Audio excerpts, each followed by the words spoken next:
Pensaban que el infiel era yo, hasta que descubrí que su madre era el verdadero monstruo. Todo empezó con una prueba de lealtad que no pedí. Mi esposa, su madre y su hermana pensaron que podían ponerme a prueba, que podían manipularme usando a una compañera de trabajo como cebo.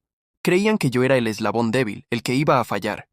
Pero lo que no sabían es que mientras ellos jugaban a atraparme, yo iba a descubrir el secreto que destruiría a toda su familia. No era yo el que merecía ser puesto a prueba, era su madre.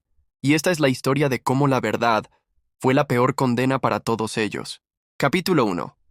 El juego comienza. Nunca me gustaron los juegos mentales. No por miedo a perder. Simplemente me aburren. Prefiero la franqueza incómoda antes que una verdad disfrazada de sonrisas. Pero si hay algo que aprendí, muy tarde, claro, es que la gente que no juega suele ser la pieza más fácil de mover. Antes de todo esto yo era común, casado, con un trabajo estable, horarios predecibles y una rutina que podría describir incluso dormido. Me casé con Mariana hace 5 años. La típica mujer que tus padres aprueban y tus amigos admiran. Inteligente, encantadora, educada. Tenía algo de perfección artificial, pero en ese momento lo confundí con disciplina. Yo no era el hombre perfecto, pero sí era leal. Eso debería contar, ¿no? Mi suegra, Silvia, era otro asunto. Una mujer elegante, de esas que no envejecen sino que se transforman en versiones más frías de sí mismas. Nunca me miró con malos ojos, pero tampoco con buenos. Siempre fue como si me analizara. Una constante evaluación silenciosa. Mi cuñada, Valeria, era una versión más joven de su madre. Belleza calculada, sonrisa de vitrina y ojos que siempre parecían medir tus debilidades. ¿Y yo? Ingeniero de sistemas, 34 años, con la manía de llegar 10 minutos antes a todo. Me gustaban los pequeños placeres, café amargo por la mañana, podcasts de crímenes reales, ordenar por colores los libros en mi estantería. Un tipo aburrido, dirían algunos, pero funcional. Todo cambió el martes 12 de septiembre a las 4:17 p.m. Exactamente a esa hora recibí un mensaje de Ana, una compañera nueva en el trabajo. ¿Te apuntas a tomar un café hoy después del turno? Necesito hablar con alguien que no sea un robot. Yo no supe qué responder de inmediato. Ana llevaba poco más de 2 semanas en la empresa. Era simpática, sí. Jovial, directa, de esas personas que hacen preguntas que no vienen al caso, pero de alguna forma no incomodan. Hasta ese momento, nuestras conversaciones se limitaban a correos corporativos y comentarios rápidos en la máquina de café. Nada más. Acepté, claro. Soy educado. Y quizá, aunque no lo admití en ese instante, también sentí curiosidad. Nos encontramos en una cafetería a 3 cuadras de la oficina. Ana pidió un latte con leche de almendra. Yo, lo de siempre. Café negro, sin azúcar. Me observó con una sonrisa ladeada y dijo: «Eres de los que no se permite el más mínimo placer». «Tomar café sin azúcar es un placer», respondí sin mirar directamente. «Los que lo arruinan son los otros». «¿Eres así de duro contigo todo el tiempo?» Esa pregunta no era para una charla casual. Lo supe, pero me limité a encoger los hombros. La conversación fue extraña, no incómoda, pero sí con un ritmo que no entendía. Ana no parecía interesada en mí. Más bien, parecía querer que yo me interesara en ella. Raro. Al final, me agradeció por escucharla, aunque yo hablé poco. Y antes de despedirse, dijo algo que me heló. «Por cierto, tu esposa es muy guapa». Me quedé mirándola. Nunca le había mostrado una foto. Esa noche, cuando llegué a casa, Mariana ya estaba esperándome en el sofá. Su expresión era neutra, pero sus ojos... no. Había fuego ahí. O peor, expectativas. «¿Te fue bien en la oficina?», preguntó. Lo de siempre. «¿Nada interesante?». No supe qué contestar. Mentí. Dije que todo fue normal. Ella me abrazó más fuerte de lo habitual. Y ahí empezó todo. Durante los siguientes días, Ana se volvió más persistente. Me buscaba para cosas que no tenían sentido. Proyectos en los que no estaba involucrada. Tareas que no requerían mi supervisión. Y una vez, incluso me dejó una nota escrita a mano en mi escritorio. «No seas tan duro contigo. A veces el caos también es libertad». Para el 4.º día ya sabía que algo estaba mal. Pero no por Ana, por Mariana.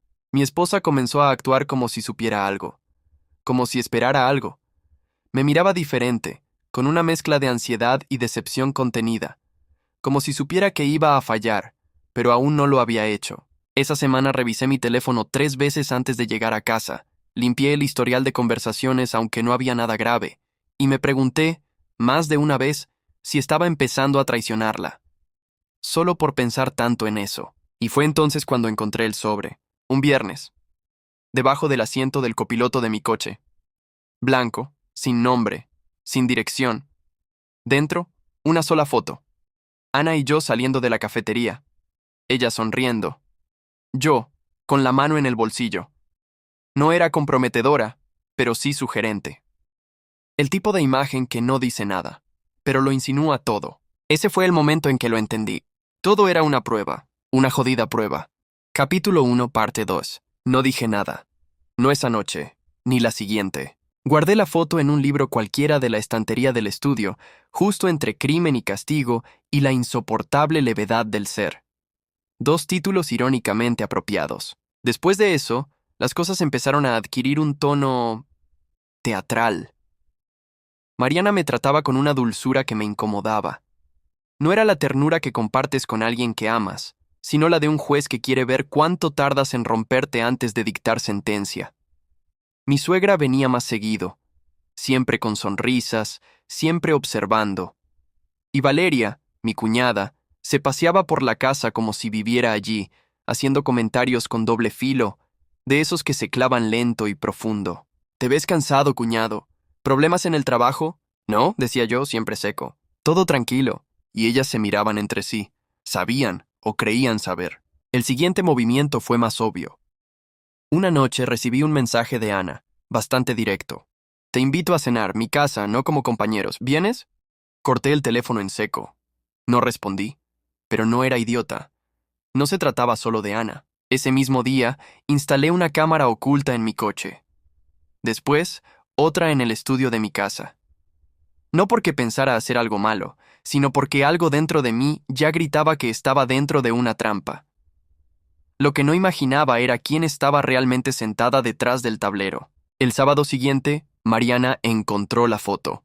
Digo, encontró, porque fue tan evidente la puesta en escena que sentí náuseas.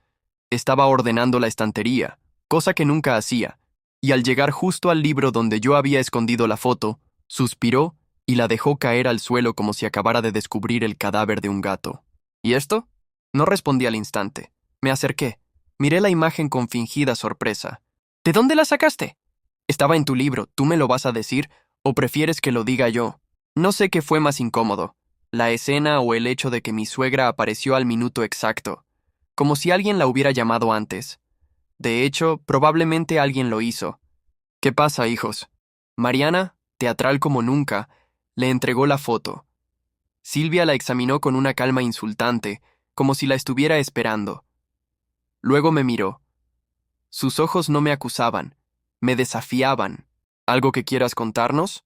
Ahí fue donde me di cuenta de algo importante. No querían saber la verdad, querían que mintiera, que me acorralara, que empezara a enredarme, porque todo esto, la trampa, la foto, Ana, no era más que un experimento, una prueba. Entonces respondí con la verdad. Esa mujer trabaja conmigo. Me pidió ayuda con algo personal. Nada más. ¿Y por qué no me lo contaste?, dijo Mariana.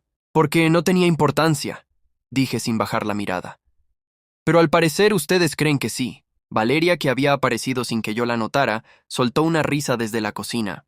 Vaya, qué casualidad. Una compañera con problemas, una foto misteriosa, y ahora el silencio. Eres todo un cliché, cuñado. Sentí el calor subiéndome a la nuca. Pero no dije nada. Porque en ese momento entendí algo más profundo. Estaban provocándome. Y si quería ganar, tenía que dejar que ellas creyeran que iban ganando. Esa noche le escribí a Ana. ¿Quién te pidió que hicieras esto? No respondió, pero me bloqueó. Silencio absoluto. Al día siguiente, volví a revisar el material de la cámara en el coche. Y ahí estaba.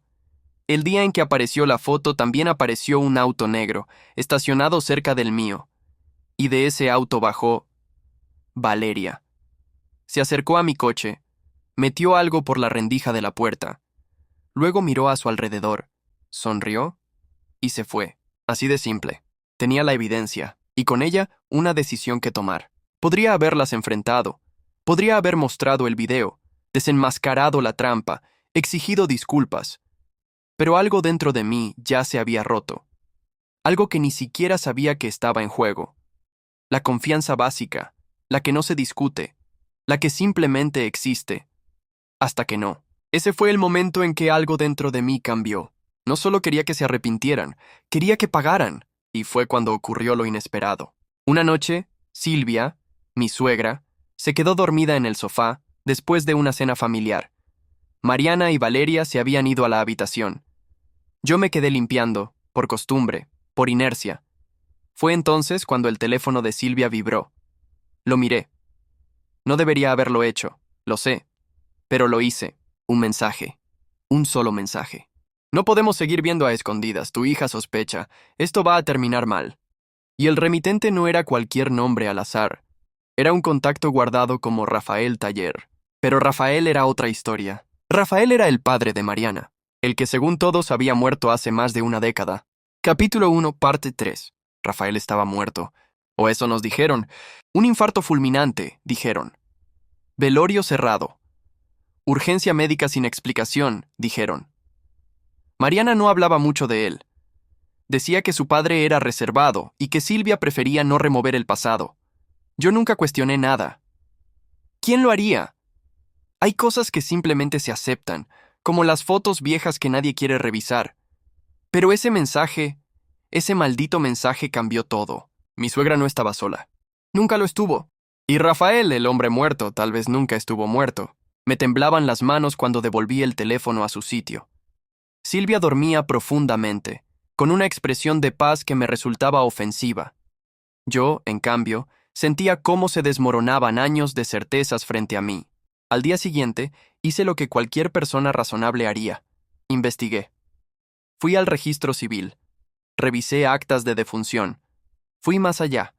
Busqué artículos antiguos en hemerotecas digitales y hasta contacté, usando un pretexto profesional, a un colega que trabajaba en el Ministerio de Salud. Ningún certificado oficial de defunción de Rafael Serrano. Ninguno. Lo más curioso es que sí existía un informe policial por desaparición de hace 11 años. Desaparición voluntaria. Caso cerrado por prescripción. Eso fue todo. La historia se estaba deshilachando, y mientras más tiraba del hilo, más salían verdades ocultas. La noche siguiente, fingí estar dormido. Mariana hablaba con Valeria en la habitación contigua. Pensaron que no escuchaba, pero oí lo suficiente. ¿Estás segura de que mamá no sospecha? No, ella cree que fue idea nuestra solamente. ¿Y Ana? Dijo que no va a decir nada. Mientras le sigan pagando. El mundo se volvió más claro, más sucio, más perfecto para lo que yo ya estaba planeando. Pasaron 3 semanas. No dije nada. Me volví el marido modelo. Atento, tranquilo, predecible. Mariana volvió a confiar en mi rutina. Silvia dejó de sospechar. Valeria no dejaba de provocarme, pero ya no le daba gusto. Y en ese tiempo, armé mi tablero. Fui a ver a Ana. La encontré fuera de la empresa. Sabía que me evitaría, así que la esperé en el estacionamiento de su gimnasio. Ella me vio, se tensó, pero no huyó. Me acerqué, calmado. Solo quiero hablar 2 minutos. Me los dio. No necesitó mucho para quebrarse. Admitió todo, que fue contratada por Valeria, con el aval de Silvia, que el plan era ponerme a prueba con un pequeño empujón emocional, que me vigilaron, que manipularon mis movimientos, que incluso me siguieron. Ana aceptó porque necesitaba dinero. No esperaba que se saliera de control. Solo pensé que serías como todos, que caerías.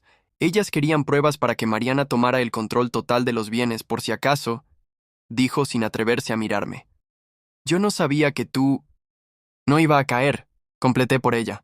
Lo siento. No le respondí. No hacía falta. Ya tenía lo que necesitaba.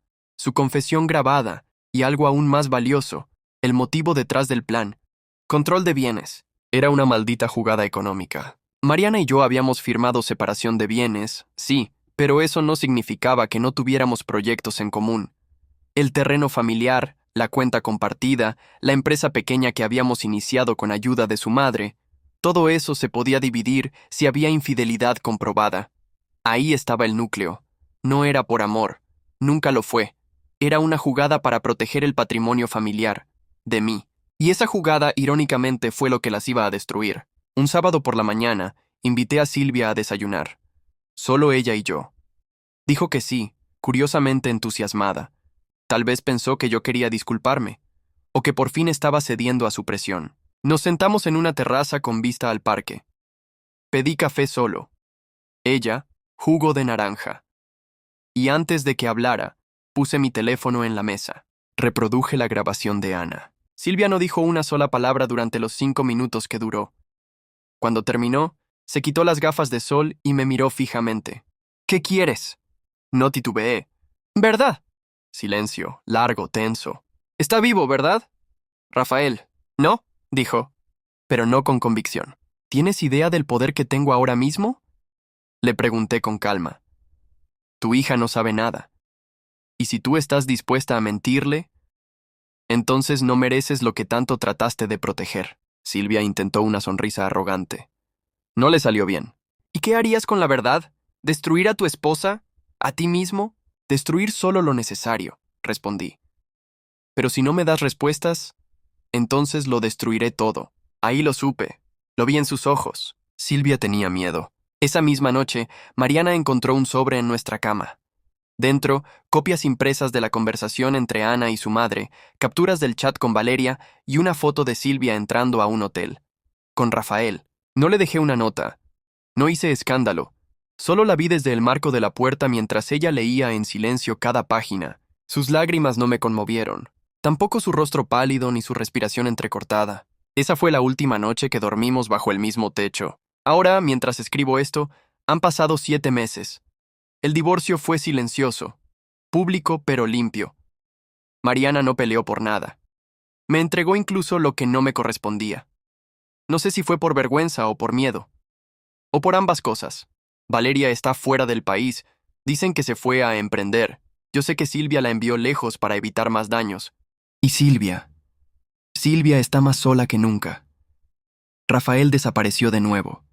Esta vez, sin nota. ¿Y Ana? No la volví a ver. Le transferí una última suma de dinero con una sola condición: desaparecer. Yo sigo con mi vida. No tengo pareja, ni prisa. Lo que tengo ahora es algo que vale más que cualquier otra cosa: silencio, libertad y la certeza de que no fui yo el que falló. Fueron ellas. Ellas jugaron su juego, pero olvidaron una regla básica: nunca pongas a prueba a alguien que no tiene nada que perder. Capítulo 2. El secreto de la suegra. El primer mes después de que Mariana se fue raro. No por la soledad. Eso fue lo más fácil, sino por la calma. Una calma sospechosa. Como si el mundo estuviera tomando aire antes de soltar un golpe más fuerte. Yo ya había tomado mi decisión. No iba a buscar venganza directa. No como ellas lo habían hecho. Porque lo que realmente dolía no era la traición. Era la certeza de que, para ellas, todo había sido un juego. Un experimento emocional. Como si yo fuera un animal de laboratorio. Un hombre al que se podía presionar, empujar, poner a prueba. Y si se rompía, bueno, ya habría excusa para desecharlo. Lo que no sabían, lo que no calcularon, es que yo también sabía jugar. Solo que a largo plazo. Y el juego apenas había empezado. Empecé con lo básico. Seguir a Silvia. Sí, la seguí. Una vez por semana, siempre el mismo día. Miércoles por la mañana, decía que iba a su clase de yoga. Mismo horario, misma rutina. Siempre salía con ropa deportiva, mate enrollado y una expresión de paz tan falsa que me daba náuseas. Pero no iba al gimnasio. Nunca. Las primeras veces tomaba taxis. O usaba Uber con cuentas falsas. Una mujer con experiencia, sin duda. La seguí con el auto sin que me notara. Fui prudente. Había aprendido algo después de todo. Ellas también sabían moverse en la sombra. La tercera semana, Silvia entró a un edificio en una zona algo olvidada del centro. Fachada vieja, sin letreros, pero con una reja electrónica y cámaras discretas. Esperé en el coche. Estuvo dentro por 2 horas. Cuando salió, iba acompañada de un hombre, y no era Rafael. El tipo era joven, quizás 10 años menor que ella, y tenía la pinta de esos abogados que saben manipular contratos mejor que sentimientos. Llevaba una carpeta en la mano. Ambos subieron al auto y se marcharon. No tomé fotos. No esa vez. Solo memoricé la matrícula. Esa noche empecé a hacer llamadas, no oficiales. Usé contactos, viejos conocidos, personas que aún me debían favores. En menos de 72 horas ya tenía nombre y ocupación del tipo que acompañaba a Silvia. Gerardo Hidalgo, abogado especializado en sucesiones, sociedades anónimas y manejo de herencias. Interesante. Con esa pieza volví sobre lo ya conocido. El nombre de Rafael Serrano apareció de nuevo en mis búsquedas, pero esta vez no como desaparecido, sino como beneficiario de una sociedad offshore en Panamá. Abrí los ojos. Silvia no solo sabía que Rafael estaba vivo, lo había ayudado a esconderse, o tal vez lo había obligado a hacerlo. ¿Por qué? Empecé a armar un mapa mental, una línea de tiempo. Detalles que antes no parecían importantes ahora se conectaban. Rafael desaparece de forma repentina hace 11 años. Silvia toma control absoluto de las decisiones económicas de la familia. Mariana crece creyendo que su padre era débil, ausente, incapaz. La fortuna familiar se triplica en una década. Valeria, sin experiencia laboral, empieza a figurar como accionista de varias empresas fantasma. Entonces entendí. Rafael no se había ido. Lo habían hecho desaparecer, y Silvia se quedó con todo. Y ahora, con Mariana casada, y en teoría, casi traicionada, Silvia tenía una excusa perfecta para eliminar a su yerno del cuadro legal. Y, al hacerlo, asegurarse que Mariana no compartiera bienes. Porque al final, Mariana no solo era hija, era un instrumento más en el juego de su madre. Pero Silvia cometió un error, uno simple. Rafael todavía tenía contacto con alguien, y esa persona era su hermano menor, Eduardo. Eduardo Serrano era un tipo hosco, olvidado, que vivía en un barrio del extrarradio con más deudas que dientes. Pero conservaba algo que me servía, rencor. Llamé, usando un nombre falso, y concerté una reunión para hablar de temas de sucesión y activos familiares. Se presentó con la camisa arrugada y olor a cigarro viejo. Le bastaron 10 minutos para soltar lo que yo necesitaba. Rafael no murió, no señor, lo jodieron. La Silvia lo tenía amenazado. Le encontró algo. Hizo una pausa y me miró, buscando reacción. Algo que él no quería que saliera a la luz.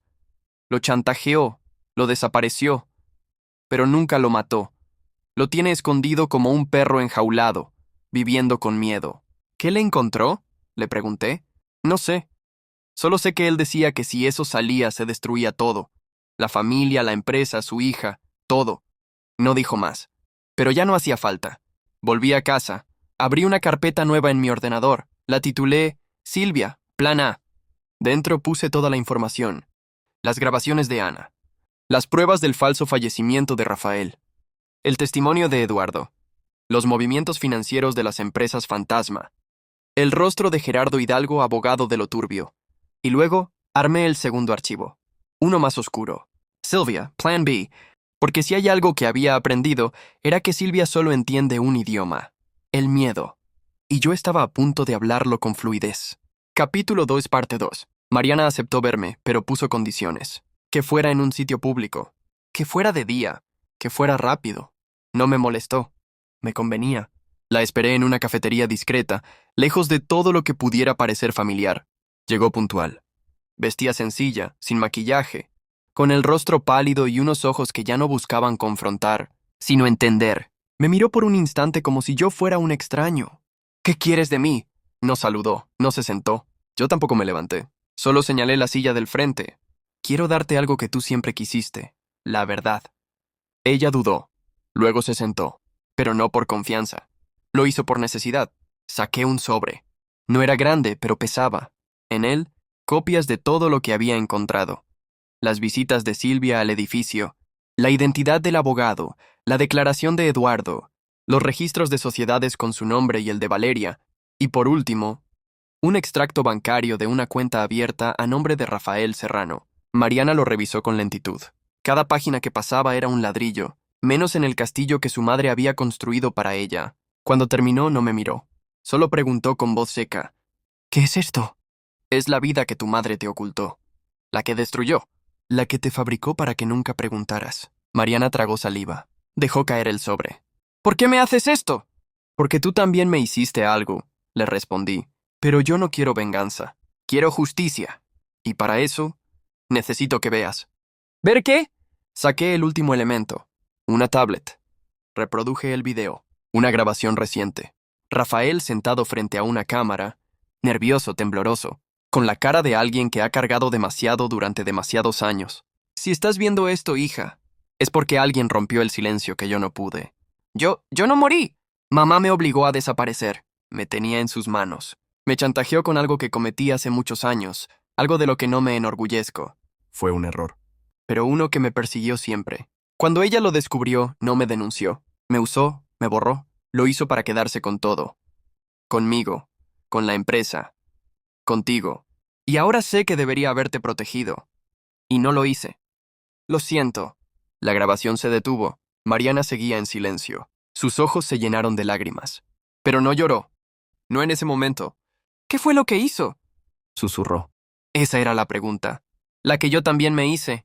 Y que finalmente respondí días antes, gracias a Eduardo y una pista enterrada en un antiguo archivo judicial. Saqué un recorte de periódico amarillento, plastificado. Lo deslicé sobre la mesa. Hombre acusado de encubrimiento de abuso infantil en fundación familiar. El hombre era Rafael. La fundación, una ONG que dirigía Silvia. Años atrás, Rafael había encubierto a uno de los trabajadores, un tal Pastor Emilio, acusado de abusar de varios niños bajo su custodia. Rafael, en ese entonces director financiero, desvió fondos y falsificó documentos para evitar una auditoría. Silvia, al descubrirlo, no lo denunció. Lo guardó, lo encerró en su propia culpa. Y con esa culpa lo dominó. ¿Tú sabías esto? Preguntó Mariana, apenas audible. No hasta ahora, respondí con franqueza. Ella apretó los labios. Las lágrimas ya corrían por sus mejillas. ¿Y tú crees que yo fui parte de todo esto? No, pero sí fuiste ciega. Y ahora, tenés una elección. Mariana me miró con una mezcla de dolor y rabia. ¿Qué quieres? Que elijas. O te callas, o me ayudas a terminar con esto. No por mí, por ti. Por la verdad. Por el hombre que te hizo creer que estaba muerto. Por el padre que quiso protegerte, aunque eligió mal. Hubo un silencio brutal. El tipo de silencio que no se llena con palabras, solo con decisiones. Y entonces lo dijo. ¿Qué tengo que hacer? Le pedí algo sencillo. No un acto heroico. Solo que hablara. Que enfrentara a su madre en privado y grabara todo. No para venganza, sino para verdad. Una semana después, Mariana se presentó en casa de Silvia. Activó su teléfono, lo puso en el bolso y empezó la conversación. Yo la escuchaba en tiempo real, desde un segundo móvil conectado. Lo que Silvia dijo, todavía me hiela la sangre. Claro que lo sabía. Lo supe desde el principio. ¿Y sabes por qué no lo denuncié? Porque me convenía más tenerlo vivo, callado y asustado. Yo levanté esta familia. No él, no tú. Yo. ¿Tú crees que Rafael tenía el carácter para manejar una herencia, una empresa, una hija que no sabía ni qué quería estudiar? ¿Tú crees que tu esposo, ese idiota, iba a durar más de 5 años sin arruinarte? Todo lo hice por ti. Y si tuviera que hacerlo de nuevo, lo haría. Eso era todo lo que necesitaba. Corté la transmisión. Guardé el audio. Lo subí a una nube con contraseña. Lo envié a 3 contactos de confianza por si algo me pasaba. Y con eso, el final ya estaba en marcha. Lo que sigue ya no es advertencia, es sentencia. Silvia iba a perder lo que más le importaba. El control. Capítulo 2, parte 3. Había una calma extraña en el aire el día que todo se derrumbó. Yo estaba preparado. Cada archivo, cada grabación, cada testimonio, todo en orden. 3 copias físicas, 2 encriptadas. En mi casa no quedaba nada comprometedor. Mi ordenador estaba limpio, mis espaldas cubiertas. La tormenta que había preparado no era improvisada, era quirúrgica. Y el primer rayo cayó un martes por la tarde. Silvia fue citada por sorpresa en el bufete de Gerardo Hidalgo, su abogado. No fui yo quien la citó, claro. Fue Mariana. Ella le dijo que había una decisión importante que quería firmar respecto a la herencia de Rafael, ahora que sabía que seguía vivo. Silvia, confiada, pensó que era su oportunidad para recuperar el control, para cerrar una grieta. Pero no fue así. Cuando entró en la oficina, encontró a Mariana sentada junto a un notario. También estaba presente Rafael, el verdadero, en carne y hueso. Silvia se quedó paralizada. Rafael la miró en silencio. Tenía el rostro demacrado, los ojos hundidos, pero en su expresión había algo nuevo. Determinación. Ya no era el hombre que había huido, era el hombre que había decidido volver. Mariana se levantó. «Mamá», dijo sin afecto, «siéntate». Silvia no se movió. «¿Qué es esto?», preguntó. con esa voz entre autoritaria y ofendida que usaba cuando no entendía algo. Esto, dijo Mariana abriendo una carpeta, es el final. Y entonces, uno por uno, los documentos aparecieron sobre la mesa. La grabación de la confesión de Silvia. El registro de las cuentas fantasma. El encubrimiento del caso de abuso. La falsa desaparición de Rafael. Las sociedades opacas con el nombre de Valeria. Gerardo Hidalgo intentó intervenir, pero Rafael lo calló con un gesto. No te pagamos para hablar, Gerardo. Y con eso, el abogado supo que había perdido. Silvia retrocedió un paso. ¿Estás tratando de destruirme? ¿Tú, mi hija? No, dijo Mariana. Solo estoy deteniéndote. El proceso fue rápido. Rafael no buscó venganza legal. Solo quería recuperar su nombre y dejar atrás el exilio forzado en el que vivió más de una década. Mariana, por su parte, renunció públicamente a los activos obtenidos de las empresas fantasma. Cedió sus derechos hereditarios a una fundación que reabrió el caso del abuso infantil. Fue su forma de romper con la sombra de su madre. Y yo desaparecí del centro de la historia. No di entrevistas. No hice denuncias. No busqué protagonismo. Solo me limité a entregar el paquete final a un periodista de investigación que había seguido el caso de la fundación hace años, con una nota. Aquí tiene todo lo que Silvia ocultó, lo que Rafael cayó, lo que Mariana enfrentó. Publíquelo si aún le queda dignidad. Un testigo invisible. Una semana después el escándalo estalló. Silvia fue imputada por encubrimiento agravado, fraude, falsedad documental y manipulación de pruebas. Su imagen cayó como una estatua corrupta. Valeria desde el extranjero intentó desentenderse, pero las transferencias hablaban por ella. Rafael dio una entrevista, su voz quebrada, su arrepentimiento sincero, y su decisión de entregarse por encubrimiento, aunque ya prescrito, conmovió a muchos. No fue perdonado por todos, pero al menos ya no era un fantasma. Una noche, semanas después del colapso, recibí una llamada. Era Mariana. ¿Podemos vernos? Nos encontramos en el mismo lugar donde empezó todo, la cafetería. La diferencia era que ahora ella no traía miedo, solo sinceridad. No te pedí perdón por lo que hicimos, me dijo, porque sentí que no podía, que no merecía hacerlo. Y no lo merecías, respondí. Pero igual quiero que lo sepas, me equivoqué. Fui cobarde. Permití que mamá decidiera qué debía sentir, pensar y creer. Guardamos silencio unos segundos. ¿Sabes qué fue lo que más me dolió de todo esto? Dijo ella con la voz temblorosa. Que tú nunca planeaste destruirnos, solo querías la verdad. Y cuando la obtuviste, no nos aplastaste, solo nos soltaste. La miré a los ojos. Lo peor que se le puede hacer a alguien no es golpearlo. Es mostrarle quién es y dejarlo solo con eso. Ella asintió. Se levantó. Me besó en la frente. Y se fue. Hoy Silvia espera juicio. Rafael volvió a vivir en una casa modesta, lejos del centro. Mariana trabaja en una ONG infantil, tratando de corregir el daño de su familia. Valeria, no sé. No quiero saber. ¿Y yo? Estoy en paz. No gané dinero. No gané amor. No gané fama. Pero gané algo mejor. Mi libertad. Y la certeza de que, aunque me pusieron a prueba, no fui yo el que falló. Fueron ellas. Y esta vez, el que las puso a prueba fui yo. Capítulo 3. El precio de la verdad. Pensé que el final ya había llegado. Que todo lo que tenía que decir, hacer, enfrentar, ya estaba hecho. Vivía con esa paz extraña que llega cuando uno se acostumbra al silencio. Ya no me despertaba pensando en Mariana. Ni en Silvia. Ni en Rafael. Ni siquiera en Valeria. Como si la historia hubiera sido una novela que terminé de leer. Cerré y guardé en una caja que nadie más iba a abrir. Pero esa caja tenía fondo falso, y alguien estaba a punto de abrirlo. La carta llegó un jueves sin remitente visible, sin estampillas comunes, sin marcas. El sobre era de papel grueso, amarillo viejo. Y la letra inconfundible. Caligrafía elegante, dura, redonda. Silvia. Tardé horas en decidir si abrirla. Algo en mí no quería volver a su voz, ni siquiera escrita. Pero lo hice. Por instinto. Por cierre. O al menos eso creí. La carta no era extensa, pero cada palabra estaba diseñada como un dardo. Supongo que crees que ganaste. Y en parte es cierto. Me quitaste el control. La reputación, a mi hija. Pero nunca entendiste por qué hice todo lo que hice. ¿Crees que fue por poder, por dinero, por ego? No, fue por miedo. Miedo a que Mariana descubriera quién era en realidad. Detuve la lectura. Mi estómago se tensó. ¿De qué hablaba? Seguí leyendo. Rafael no fue el único que tuvo secretos. Yo también cargaba uno. Pero no mío. De alguien que ya no puede hablar, pero que tú sí puedes encontrar. Busca a Sofía Valverde. Ella sabe lo que Rafael escondía. Y lo que Mariana nunca debería saber. No firmó. No dio dirección. Solo dejó eso. Una bomba sin detonador. Pasé 3 días preguntándome si debía seguir. Ya no tenía nada que probar. Nada que vengar.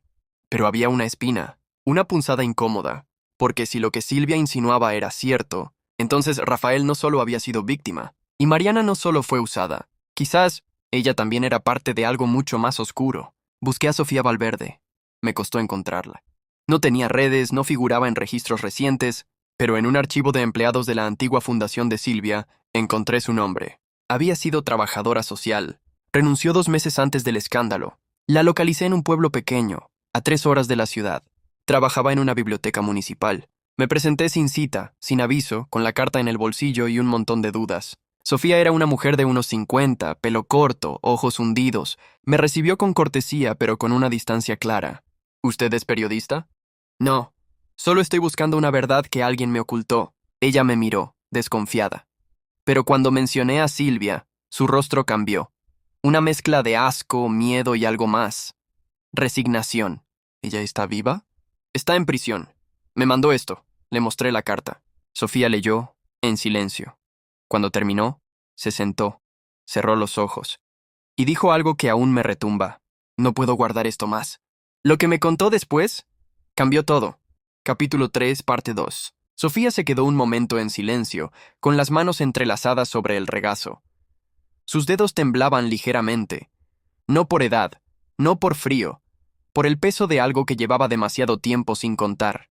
Yo trabajé en la fundación desde que Silvia la creó, comenzó. Al principio parecía un proyecto serio.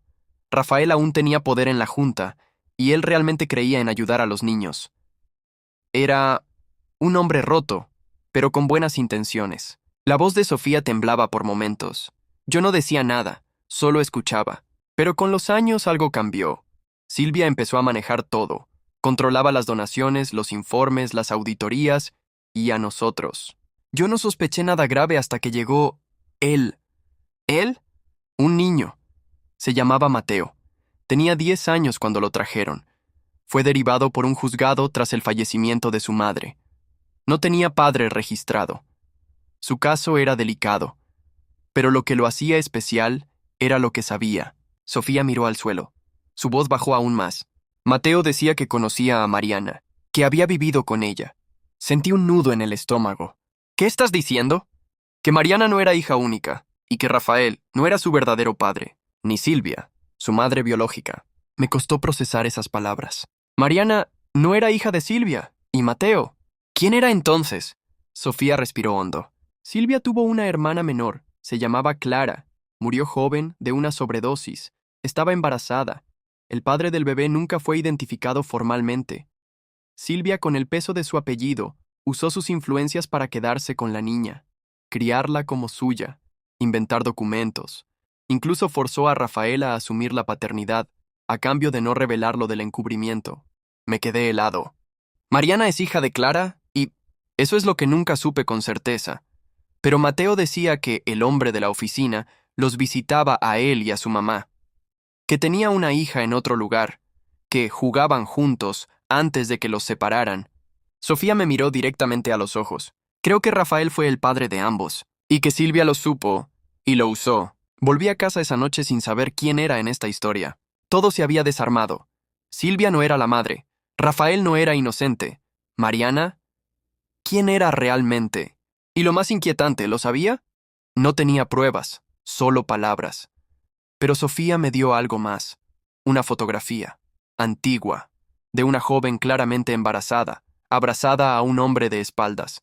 En la esquina, a mano, alguien escribió: Clara, 1991, Con R. R. Rafael. La firma coincidía con otras que yo ya había visto en papeles de él. No había duda. Y entonces todo encajó. Silvia adoptó a Mariana no por amor, sino por poder, por escándalo, por herencia. Y usó el pasado de Rafael, el encubrimiento, la cobardía, el silencio, para obligarlo a aceptar un rol que nunca quiso. Pero no fue todo. Mateo, el niño, había desaparecido del sistema 6 meses después de llegar a la fundación. El archivo decía Adopción Internacional. Pero Sofía juraba que eso fue un montaje. Silvia lo mandó lejos, a propósito, para que no hablara, y por eso Rafael cayó. Por eso aceptó su condena en vida, porque de alguna manera él había permitido todo eso, quizás hasta engendrado a ambos. El siguiente paso me pareció claro. Tenía que hablar con Mariana, pero esta vez no sería como antes. No sería un encuentro de paz, sino de revelación. Le escribí un mensaje simple. Nos debemos una última verdad. Lo que Silvia escondió, aún no ha salido todo. ¿Puedes soportarlo? Ella aceptó. Nos vimos en un parque, lejos del bullicio. Le entregué la carta de su madre, la fotografía de Clara y una copia de la declaración grabada de Sofía. Mariana los leyó en silencio. Cada palabra, cada imagen, era como una ola fría rompiendo en su cara. Cuando terminó, levantó la vista. Me miró como si estuviera viendo el mundo por primera vez. ¿Entonces toda mi vida fue una mentira? No, le dije con cuidado. Fue una versión editada. ¿Y tú crees que saber esto me ayuda? No lo sé, pero mereces saberlo. Ella cerró los ojos, se cubrió el rostro, y por primera vez desde que la conocí, se rompió. Lloró sin reservas, sin ira, sin contención, no por mí, ni por su madre, ni por Rafael, sino por ella, por lo que nunca fue y por lo que le hicieron creer que era. Capítulo 3, parte 3. Después de aquel encuentro en el parque, Mariana desapareció por unos días. No contestaba mensajes, no respondía llamadas, no subía nada a redes, y por primera vez no supe si estaba huyendo o procesando. Lo cierto es que yo tampoco tenía apuro. Ya no buscaba cerrar una venganza. Solo quería entender hasta dónde iba la historia que me arrastró sin permiso. Pasaron 5 días, y al sexto ella apareció en mi puerta. Llevaba una caja en las manos, una de esas archivadoras antiguas. No dijo ni hola, solo entró, la puso sobre mi mesa y dijo, todo lo que Silvia guardaba sobre mí está ahí. Fotos, documentos, diario personal de Clara, cartas. Lo escondía en una falsa pared detrás del closet. Me acerqué sin tocar la caja. ¿Lo leíste todo? No todo, no pude. Hay cosas que preferí no saber, pero encontré algo que sí tienes que ver. Abrió la caja, sacó una hoja vieja, algo amarillenta. Era una carta, escrita por Clara. Mariana empezó a leerla en voz alta. Su voz temblaba, pero no se quebraba. Querida hermana, me dijiste que este embarazo me iba a arruinar la vida, pero no sabes que esta niña es lo único que me da ganas de vivir. Rafael no quiso hacerse cargo. Dijo que era un error, un impulso. Me siento sola.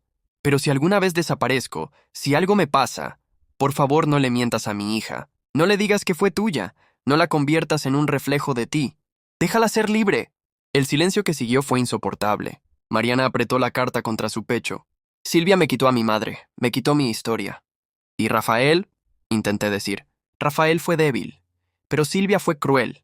Él no me amó como padre, pero ella nunca me vio como hija. Me vio como moneda, como redención, como castigo. Me acerqué a ella no para consolarla, solo para estar ahí. ¿Qué vas a hacer con esto? Mariana miró la caja. No lo sé. Parte de mí quiere quemarlo todo. Otra parte quiere publicarlo, exponerla por completo. Pero entonces pienso, ¿eso me convierte en ella? No, le respondí sincero. Te convierte en alguien que decide no mentir más. Mariana respiró hondo, se limpió las lágrimas y dijo, entonces lo haré, pero no ahora, no como escándalo. Lo guardaré todo y lo publicaré cuando sea el momento, cuando pueda contar la historia como es, completa, no como víctima, sino como testigo. La miré. Por primera vez la vi libre. No feliz, no tranquila, pero libre. Pasaron 3 meses. Rafael volvió a marcharse. Esta vez, con la frente en alto. Fue a vivir a una pequeña ciudad del sur. Mariana lo acompañó unos días y luego volvió. Silvia murió antes del juicio. Cáncer terminal. No avisó a nadie. No pidió ver a Mariana.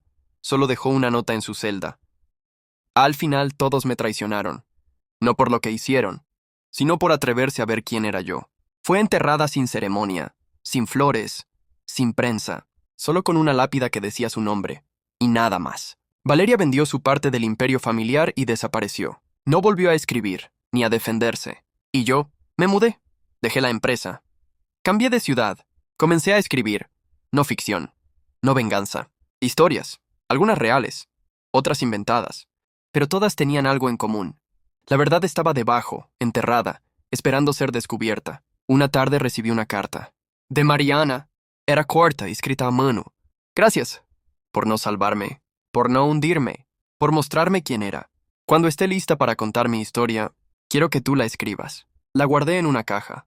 No como trofeo, sino como promesa. A veces me preguntan si me arrepiento de haber destapado todo, de no haber dejado pasar la prueba de lealtad, de haber respondido con fuego a un incendio emocional. La verdad es que no, porque entendí que la fidelidad que me exigían era una trampa, y que la verdadera lealtad era hacia mí mismo, hacia la verdad, hacia lo que al final quedaba cuando se iban las máscaras. Silvia me puso a prueba, Mariana me puso en duda, Rafael me usó como escudo, y Valeria quiso convertirme en una herramienta, pero al final fui yo quien decidió qué historia se contaba, y esa historia es esta.